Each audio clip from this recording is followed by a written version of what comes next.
So another upper body workout done, and this workout I did a superset, 3 exercises for the lats. I show you at the end of this talk I show you my back workout, and maybe now I'm going to show off a little bit, not just for you but also for me. I like to record these things. Not just to get the attention from you or to show you what I'm doing here in my dungeon, but also for me that I can look back at my progress and if I have any progress. So especially the back. I mean, when can you see your back? You need to have double mirrors. I don't have it, so that's why also part of why I'm recording these things. So the first 3 exercises I do actually in one. You're going to see it. It's a pullover version what I created myself. I do this with resistance bands. I put my arms in there and I really pull from my elbows, so there's no direct arm work for this. So I do this to failure. For the people who are interested, had some questions about how much weight I'm using, what is the resistance that I'm using. I'm going to post it down below. I never calculated it. I'm not interested really how strong or actually how weak I am. I'm just adding weight or resistance when I'm getting stronger, and how much that is in total. I'm not really interested anymore. I'm 54 years old. I don't have to be the strongest as long as I get stronger. So I posted down below the exact weights, resistance, what I was using in this workout. So what I said already before, the first 3 exercises was first a pullover, then I rest about 30 seconds to just catch my breath, then I go further with a pull-up with a neutral grip, palms facing each other, with a really good stretch. As you can see later in my videos, I'm only doing half reps, and in this case of the exercises only the negatives. I feel also was a question. I mean, people notice that I'm resting less days between my workouts. It's somewhere between 5 to 6 days in between. That's the minimum, 5 to 6 days minimum, and stretch it up to 8 days between training the same muscle groups. Reason why is because I feel that with the exercises that I use negative only, I recover faster, not much faster, but faster. And somehow I have also the feeling that the technique what I'm using is the lengthened partials, and I said it already in my previous video. I'm writing a book about them. In this book you're going to find the scientific proof behind it, how it works, why it works. It's going to be a very interesting book for people who are interested in lengthened partials, not only in lengthened partials, but in training in general. So like I said before, I'm using lengthened partials. I feel that I recover a little bit faster from this, a little bit less stress on my nervous system. What I said, pull up with a neutral grip, rest again about 30 seconds, catch my breath, and then I finish with a chin up. So when you see this, so when I do the pullover, it's really pulling only with the lats. Can that be enough for stimulating growth? Maybe for you, maybe not for somebody else. At a level that I feel I am at, I feel that I need a little bit more stimulation, a little bit more, yeah, like I said, stimulation. So the first I do this, then second exercise I'm using my arms, forearms. So it's also a great forearm exercise, and the side of the biceps, the brachialis, till failure. And then at the last exercise I'm doing a pull up, a chin up, which of course the biceps itself is still pretty much fresh, so I can stretch even further my lats, train them even further with the fresh biceps. After that I take about 2 minutes, 3 minutes rest, Then I do an incline dumbbell press. This exercise I'm going to show you next week. I'm going to record it for you, and I'm going to show you and explain to you how I do with this exercise. So incline dumbbell press, also with lengthened partials. I only go 1/3 up and go all the way down to get a nice stretch in my pecs. If you don't believe that it works, well, let's see if it works. As you can see, my pecs are incredibly pumped, shoulders also. So the first exercise is incline press.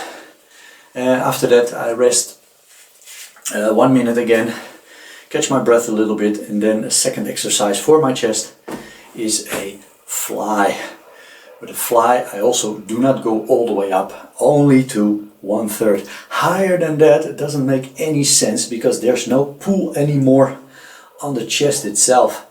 It becomes more of a stabilization exercise for your triceps, maybe a little bit back involved, but I really go for that deep stretch in with the fly. But again, I'll show you this next week. So I do this exercise again to failure. Then I go to the next exercises that are a little less, take a little less energy from me, so I can go move a little bit faster. And the first exercise is a lying rear shoulder exercise. Again, if you don't know what I'm talking about, I'm going to show you in my other videos. Every week I'm going to upload few exercises from my workout and give you a little bit of explanation about the exercises that I'm doing. And all these exercises come back in my book. Show you exactly why I do it, how I do it, for what reason, and the whole technical crap around it. So a lying rear exercise. Rear exercise. Did I say this? Yeah. This one. Yeah, okay. Got that out probably. So after the rear shoulder, I take maybe 10-20 seconds rest, nothing more, because I catch my breath very quickly after that exercise. And then I'm doing a lying front raise. I mean, everybody can see with the front raise that here you get good pull on the muscle up till here. This doesn't do anything unless you're using a cable. When you're using a dumbbell, this is really worthless. But when you're using lengthened partials, you want to use the stretch as much as you can. So if you can use a cable, perfect. I don't have cables here, I'm using a dumbbell, so I'm doing a lying version. So maybe you can already have a little bit of imagination. When you're lying, there is a full stretch if your dumbbell is hanging next to you. Again, I'm going to show you later in a few weeks what that is all about. So after that exercise is up for the biceps and the triceps. Today I did for the biceps. Maybe you can see for the pump. I mean, the pump is not important for growth. It doesn't show if you have a good pump that the muscle is actually going to grow.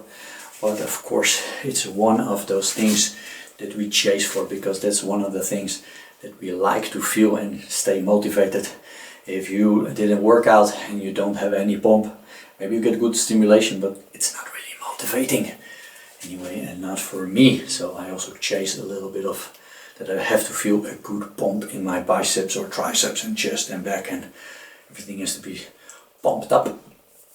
So what I'm doing nowadays is a lying biceps exercise. Did it for the first time.